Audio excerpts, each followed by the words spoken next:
Hey guys, and welcome back to this channel. In this video, I'll be showing you guys where you can basically find the old outfit that they brought back on the new winter update. It's going to only be up for 1 week, so just keep that in mind. It's going to change again. It is the Sabrina Carpenter dress. So cute. You're just going to put that on. It's right here. And we have other new items here as well. But the 1 week item will be here for you to put on.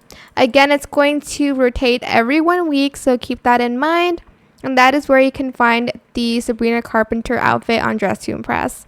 Also, check out my new dress. Super cute, right? And that is it for this video. Hope it was helpful for you guys.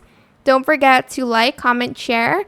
Also, subscribe to this channel if you haven't done that already. If you have any more questions about this video, just leave it in the comment section down below. I will try my best to answer them all for you guys. And if you found this video helpful, please click the thanks button as well. That is it. Thank you so much for watching. Bye.